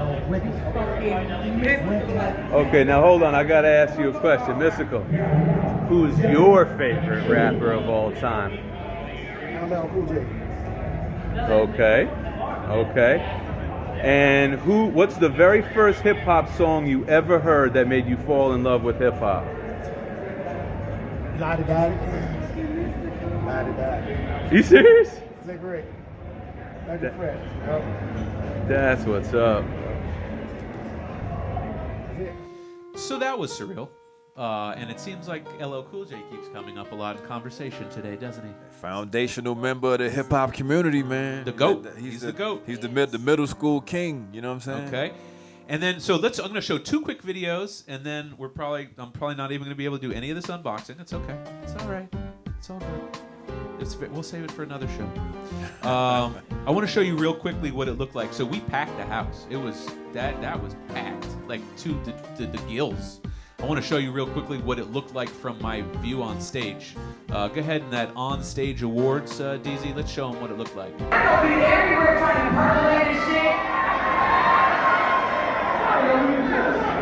Milwaukee, dealing with motherfuckers trying to be a little Chicago. What you talking about? Guess what? They went to the Hip Hop Museum anywhere in the world, and they brought it to Milwaukee. It's gonna be loud tonight, man. Look at all the beautiful people out there. We got a lot of great artists getting represented tonight for a great day they do for this culture, for this real. I don't know what y'all be rapping about. There he is, DJ RBR, music director. Yes, I'm sir. here with Christine Bowen, our creative director and digital content manager. We have our curator, Red Summer, and we have our DJ B-Dub. Our historian was on the phone, Jay Kwan, as well as our executive director, Geechee Dan. I am Jeremy Beaver, CEO and founder of Listen Vision and the Hip Hop Museum. And the last little video I'd like to show you from Milwaukee is actually just a walkthrough of the exhibit. Unfortunately, it was so crazy and it was so busy. Our camera crew was all on stage. We literally, there's a lacking of pictures and video from Milwaukee because it was all, televised and on stage and stuff. So I personally had to take my camera and walk through it while it was packed, and it actually looked really cool because we used a different type of wall. We used like construction, walls like that, and it was really, really cool. So check this out. This is an actual walkthrough at the exhibit in Milwaukee for Hip Hop Week. Check it out.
You just don't want to do it next to the memorabilia, you know what I'm saying?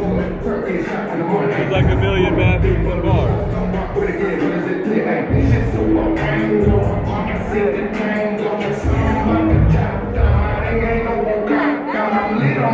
I'm the shit. Been this way since I was a kid. Can't hold back, get broke a bit. Roll the second, crack the lid. I had to go to my kicks. There you have it. That was Hip Hop Week in Milwaukee with the Hip Hop Museum pop-up experience. One of my closest friends in the world and I drove in a freaking truck. It really wasn't 13 hours. Oh yeah, that stopped. was like 20. It was about 20 something. Yeah, You're right. yeah. Okay, I didn't want to say it. Yeah. So we left at 8 in the morning. And we got in at 2 in the morning. We drove straight. The only time we would stop is to find some healthy sustenance, energy bars, and RBI only wanted one type of energy bar. So if they didn't have it, like, nope, okay, let's go to the next one. I flew, so.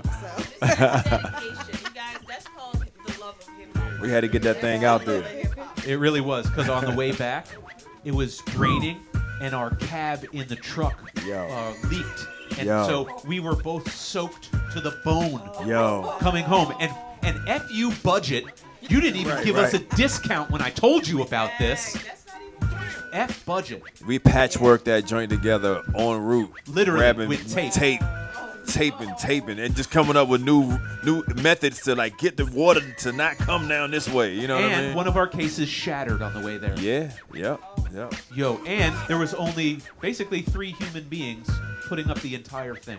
Yeah. But mostly you and me. Yeah. But I love you, Libby. Yeah, no doubt. Shout out to Libby. Huh? The ladies? The ladies what? Which case? Oh no. Our curator's freaking out right now. No. No, it was the sneaker shelving. Yeah. Okay, yes, our curator naturally freaked out at that sentence. She's like, I'm sorry, you said what now? I know we're live on air, but whatever. Okay. But what I'd like to do right now is just kind of go down the line, okay? And I'm going to just quickly, we're all going to tell, like, the most special, I know we talked about our special moments, but, like, what this means to you, okay? So you're going to say what this means to you, and then you're going to say where people can find you and your radio show and all the things you guys are doing, radio show, all this stuff, okay? For me, 2019, and I've been wanting to say this for a long time, was my greatest professional accomplishment mixed with my greatest personal loss. And RBI, most people are aware of this. I lost my father while we were doing the pop-up experience. Literally, as we were doing it, and right at our grand closing, my father passed of pancreatic cancer. And one of the most fulfilling things for me, because I did everything in my life to make my father happy and proud of me, just like Geechee was talking about his mom. When my father, who was literally in his final days, I went to go see him, and I brought the Washington Post article. And I was able to give it to him, and he read it. He was still lucid. He was amazingly still with it, and he acknowledged the accomplishment, and even though he couldn't make it, he was aware of it. And so for me, that's really, really special. And obviously, you can catch me here every single Friday at 5 with my DJ, the one, the only B-Dub the Boy Wonder. For Hip Hop in Action. I'm sorry I caught you off guard. Christine, your turn. Well, this experience for me, condolences for your dad. Thank you. Most definitely. You working behind the scenes for me was the best part. Just seeing the work ethic, working alongside such great people who love hip hop. For me, growing up, I fell in love with hip hop with the first drop of Sugar Hill. However, in my teenage years, I kind of distanced from it because of religious reasons. So being able to reconnect with culture is what is most important to me right now. Nice. Throughout the next 2 months with our celebration, I'm really looking forward to reconnecting with the hip hop museum community, and that has also been very rewarding. I've been watching great people through our effort with the digital media, so I'm looking forward to reconnecting. We're going to be live streaming, sharing memorabilia pics, sharing induction videos, just a whole lot of memories. So make sure you stay tuned. Stay tuned. And where can people find you? Personally, you can find me at ChristineLBowen.com. Thank you for asking. And you can find all of us at the museum at Hip Hop Museum DC on Facebook and Instagram. Oh, and thank you, I love you, because you believed in us. And I want you to know that without your creativity and your vision, it wouldn't have happened. And I want you to know how much we love and appreciate it. Salute. Thank you. We love you too. Salute. Red? Yeah, round of applause. CLB in the house. Well, like I said, for me, this was it was a dream that I got to watch happen like every single day. And so I appreciate the opportunity to do this work. I love that I get to talk to people about hip hop every day, that I get to stand there during the inductions and during the ceremonies and just not even be with the artists. Like, I'm usually with the audience and talking to people about like their memories of hip hop and gathering their stories and having opportunities to take those stories and share why this is important and why we need to do this work, and bringing it to academia, bringing it to worldwide conferences about museums, and have them say, no, this work is important and what you all are doing needs to be done. So that's, for me, one of the highlights and why I do this work. Awesome. And thank you. There would, talk about, this is a literal sentence, there would be no museum without you. Literally, she put it all together. So round of applause for our curator, Red Summer. Red. B-Dub, you're not getting off the hook, brother. So grab that mic and get a little close to it and let us know what this was like for you. Well, first of all, man, it was a very, very surreal experience. listening to a lot of those greats that we have, been able to touch elbows with, man. So it's been a very surreal experience. You know, I haven't been DJing for that long. You know what I mean? I'm only like a 2-year DJ, so. But you're a broadcast veteran. I want people to know that. Too, but you know, I came here as a DJ as well. So working alongside of my big brother right here, my mentor, man, teaching me a lot of things and keep me on my P's and toes when it comes to the game. So that's appreciative. I'm appreciative of you, these ladies here, and all the staff here. It's been real great, surreal experience. Well, we love you, bro. Round of applause. Yes, sir. For B-Dub. DJ B-Dub. Yes, sir. All right. Man, so, man, what does it mean to me? This is a continuation of my work. This is a great, like, it was perfect. It was perfect, you know. Since I was a teenager, I took it upon myself to be someone who can help translate the language of hip-hop. And I've been doing that as I've grown. And the more opportunities I've had to deal and build with very authentic people within the culture, you know, it makes a difference, you know. There's a lot of people in academia I deal with from time to time, but they don't really get it. It's surface to them, you know. They're looking at the more the things that work on a level of being able to impress other academics, and they don't have the soul of it. You know what I mean? Yeah. So this is more in line with where I see things, you know. So it's a continuation. I'm very happy to be associated with it and being able to contribute in a valuable way, you know.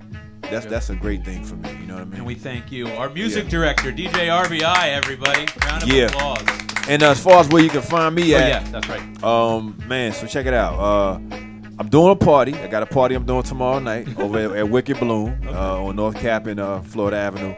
But other than that, I'm teaching. I'm leaving from here. I'm going to go teach a class. And I do radio. I do radio over at another station, WPFW, every Monday. Yeah. Every Monday from 10 to midnight, we do a show called Capitol Ill, like Capitol Hill. Right. And on every first Saturday, we have a show called Ill Street Grooves, like Hill Street Blues. So thanks for connecting. That's what we do, man. And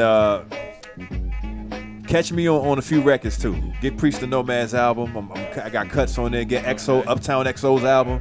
I'm cutting on that joint. You know what I'm saying? So I'm a hip hop dude. So I'm a hip hop DJ. You got cuts on AAG and El Decente record that will be played on the first. That we're gonna play that. Beautiful, courtesy of DJ Boom. Yeah, you know what I'm saying?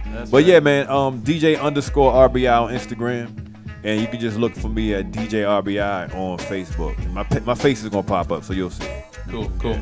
And before we leave, I just want to really mention these people because they're very, very, very special to me and to the museum staff.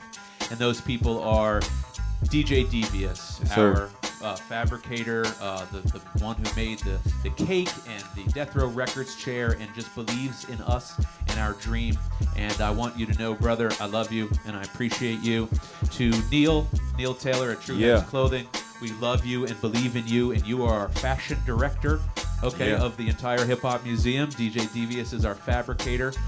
Andy Katz, the amazing illustrator and artist. He is our creative director and the visionary. He is the reason why I was encouraged to do hip hop missions, which led to the Hip Hop Museum. I mean, like he is the spark. Katz is a ninja, man. Katz is a ninja.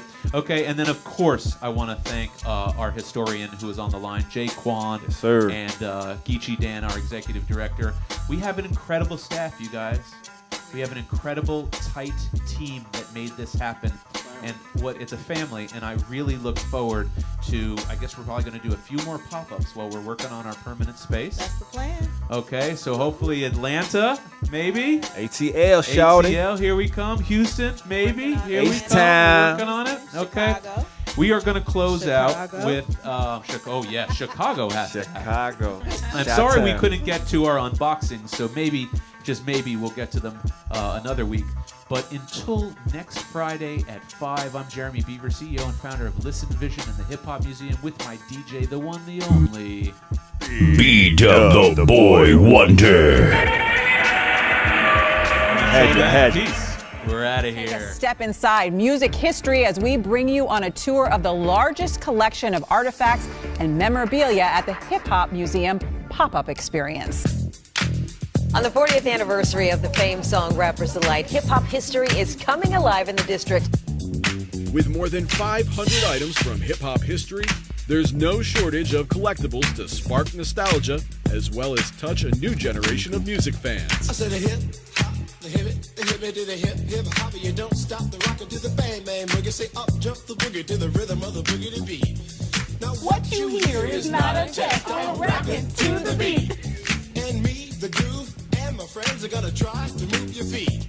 You see, I am Wonder Mike, and I like to say hello. To the black, to the white, the red. Everybody who comes in here for the first time, you know, they're just so excited and inspired because, you know, this has never been done before.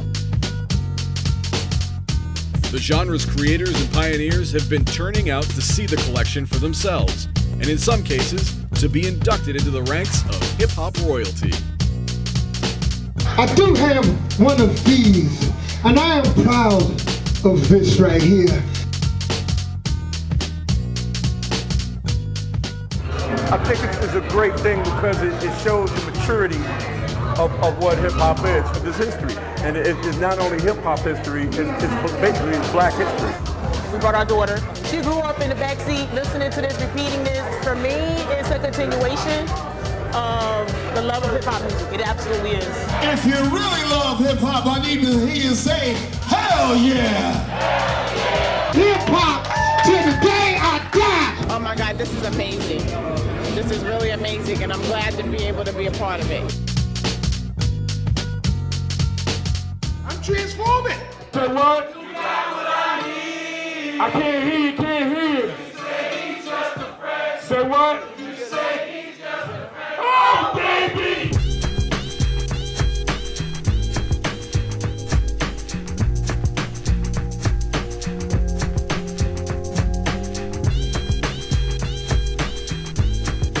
Yo, main source forever, yo. Happy New Year to everybody in the building.